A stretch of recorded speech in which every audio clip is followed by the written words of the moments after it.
wabarakatuh. Perkenalkan, nama saya Muhammad Eka Faiz dan nama saya Muhammad Rafli.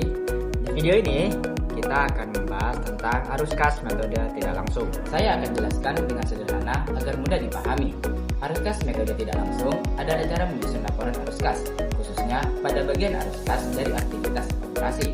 Metode ini dimulai dari laba bersih, kemudian disesuaikan dengan transaksi-transaksi yang tidak berdampak langsung pada kas, seperti penyusutan, perubahan piutang, perubahan utang, dan sebagainya. Kenapa disebut tidak langsung? Karena metode ini disebut tidak langsung karena kita tidak langsung mencatat arus kas masuk dan keluar satu persatu. Sebaliknya, kita mulai dari laba bersih dan melakukan penyesuaian untuk mendapatkan angka kas dan aktivitas operasional. Kesimpulannya, metode tidak langsung ini seperti proses menyesuaikan laba bersih agar mencerminkan kas yang sebenarnya.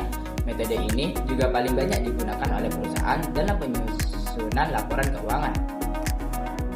Selanjutnya kita akan membuat langkah-langkah menyusun arus kas metode tidak langsung.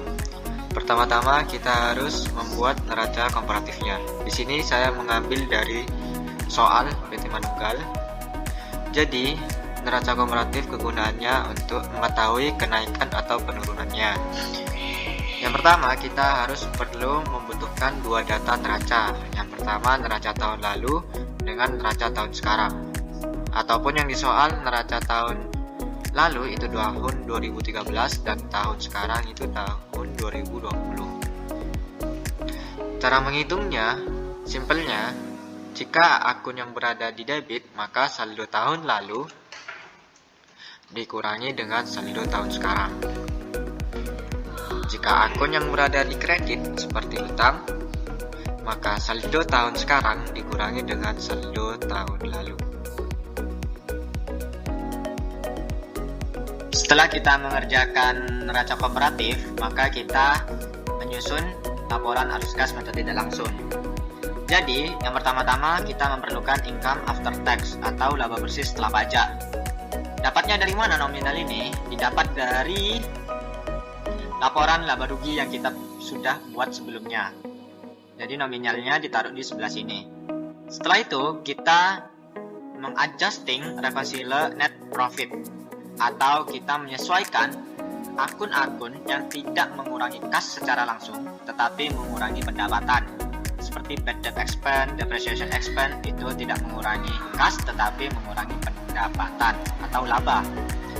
Setelah itu kita mencari kegiatan operasional atau menulis kegiatan operasional apakah ada kenaikan atau penurunan. Dapatnya dari mana? Didapat dari mutasi neraca komparatif yang telah kita buat. Yang kita ambil hanya dari kegiatan operasional. Jika naik, maka keterangannya increase. Jika turun, keterangannya decrease. Setelah kegiatan operasional, maka kegiatan investasi. Sama seperti yang pertama, kita mengambil nominalnya dari mutasi di neraca komparatif. Setelah investasi, yaitu pendanaan atau financing. Kegiatan pendanaan sama seperti yang pertama tadi, yaitu mengambil dari mutasi. Contohnya Bank BNI 46 loan, kita ambil dari mutasi. Tetapi yang bagian dividen kita ambil dari laporan perubahan ekuitas.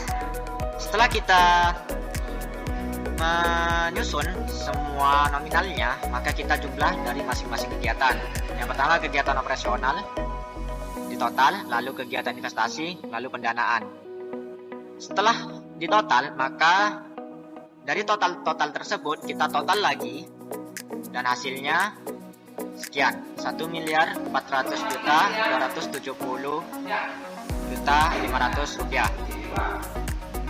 Maka income after tax dikurangi dengan minus 1.400.270.500 rupiah. Setelah mengetahui hasilnya, maka kita harus melihat dari cash in bank sama petty cash yang tahun lalu kita jumlahkan, maka hasilnya sekian. Lalu ditambahkan dari total tadi dengan total cash inbank dan petty cash, maka hasilnya sekian, 4.765.944.750 rupiah. Bagaimana cara mengetahui benar atau tidaknya? Cara mengetahui benar atau tidaknya yaitu kas inbank yang sekarang ditambah dengan petty cash yang sekarang atau periode sekarang. Totalnya sekian. Maka jika sama, maka dinyatakan benar. Sekian dari saya, itu penjelasan sederhana tentang menyusun laporan arus kas metode tidak langsung. Sekian dari saya, mohon maaf jika ada kesalahan kata atau kekurangan. Wassalamualaikum warahmatullahi wabarakatuh.